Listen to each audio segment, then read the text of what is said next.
Estudo divulgado na semana passada pela Fundação SEAD e DIEESE sobre os negros no mercado de trabalho da região metropolitana de São Paulo mostrou que a desigualdade ainda persiste. Para falar sobre esse assunto, eu recebo agora o advogado Daniel Teixeira, que é coordenador de projetos do Centro de Estudos das Relações de Trabalho e Desigualdades. Daniel, embora a participação de negros no total de ocupados ela tenha se ampliado aí de 37,9% em 2014 para 40% em 2015, cresceu também a participação total de negros desempregados no mercado de trabalho, né, que foi de 42,6% para 46,3%. O que houve aí no meio do caminho? A crise financeira influenciou para esses números? Boa tarde. Boa tarde, Felipe. Pois é. A gente tem sempre um cenário que é bastante descompensado, desequilibrado, quando pensamos grupos historicamente discriminados, excluídos socialmente. Embora a gente tenha também políticas que têm promovido uma inserção, uma inclusão, é importante destacar que os primeiros a serem mandados embora numa situação de crise, os primeiros que você nota em relação a dados sociais de exclusão são sempre aqueles que experimentaram isso historicamente, inclusive com os estereótipos ligados a essas populações, e com os negros no Brasil não é diferente. Então, numa situação de crise, você vai ter a população negra como digamos assim, o primeiro grupo a enfrentar com maiores dificuldades os índices de exclusão. Um reflexo do preconceito.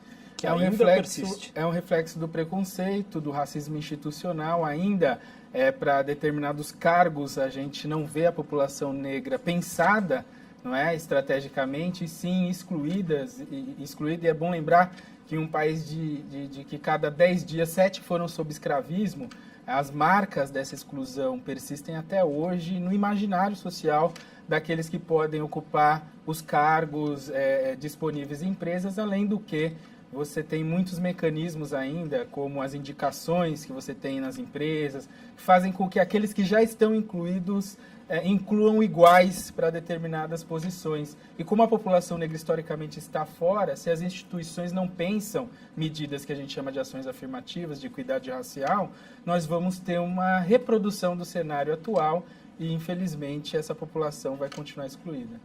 Quais outros aspectos a gente pode dizer aí que são responsáveis ainda por essa desigualdade? A educação também? Olha, é interessante, né? O debate sobre educação, a gente vê sempre a saída por meio da educação, mas tem um dado, por exemplo, que é fundamental. Quanto maior a escolaridade das pessoas negras e brancas, maior é a distância, por exemplo, entre as rendas recebidas, né? A média de renda, a discriminação ela é ainda mais presente, porque o negro passa a funcionar, está em lugares que socialmente ele não havia sido esperado para ocupar.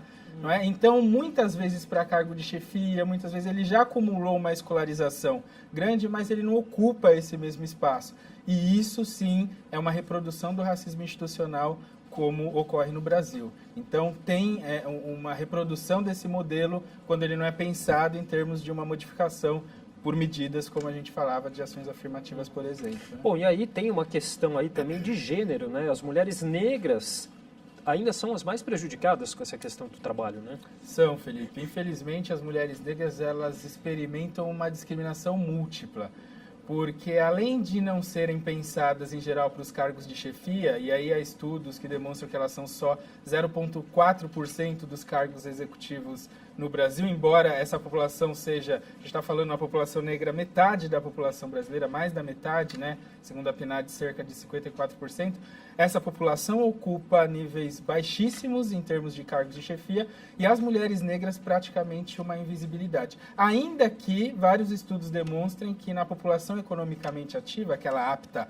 a trabalhar, você tem uma oferta muito maior do que aquela que as empresas contratam de mulheres negras, por exemplo. Então, cai por terra o argumento de que é uma questão de qualificação. E sim, passa-se a pensar quais medidas e quais os gargalos cada empresa tem experimentado aí nessa exclusão. A gente falou um pouquinho aí da questão da educação, né? E essa pesquisa traz o dado aqui. No total de ocupados negros, apenas 10,6% completaram o ensino superior, enquanto os não negros eram mais que o dobro desse percentual, 25,6%. 100%, mas um reflexo dessa desigualdade, dessa questão educacional, né? O nosso ensino superior, principalmente quando a gente compara com outras experiências no mundo, a Argentina aqui do lado, que não tem vestibular, né, por exemplo, o nosso ensino superior ele sempre foi pautado pela exclusão, ele sempre entendeu ser meritocrático, mas na verdade nunca avaliou os pontos de partida dos grupos no Brasil.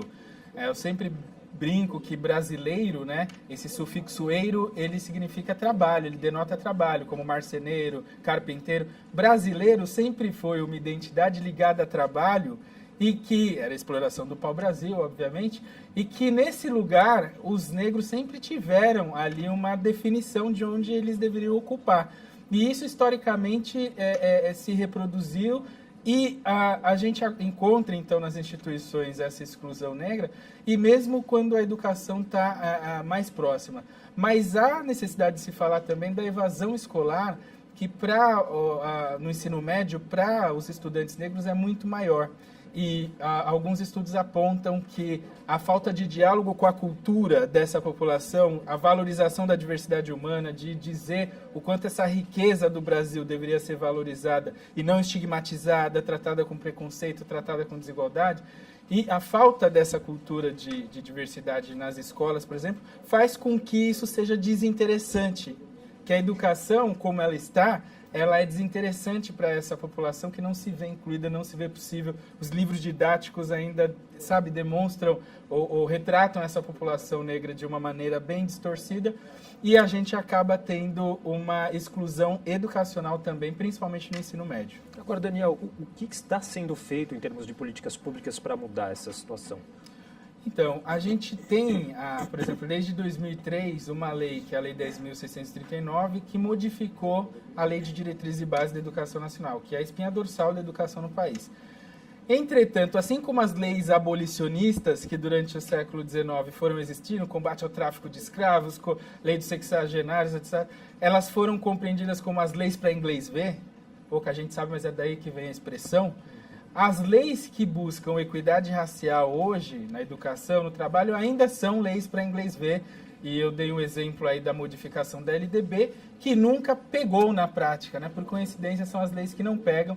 Então, história e cultura afro-brasileira, que poderia ser um elemento para trazer maior inclusão, maior diversidade, a gente pouco aprende sobre a nossa história, por exemplo, afro-brasileira, isso tudo poderia transformar num ambiente mais diverso, mais plural, e que também as instituições de trabalho depois poderiam com mais naturalidade absorver esse estudante negro que depois de 15 anos de ações afirmativas nas universidades está em maior número aí formado, mas não é absorvido por conta de mecanismos ainda excludentes nas instituições que empregam. Tá certo. Bom, eu conversei aqui com o advogado Daniel Teixeira, que é coordenador de projetos do Centro de Estudos das Relações de Trabalho e Desigualdades, falando um pouquinho sobre essas pesquisas aí sobre os negros no mercado de trabalho da região metropolitana de São Paulo. Daniel, muito obrigado pelos esclarecimentos. Eu que agradeço.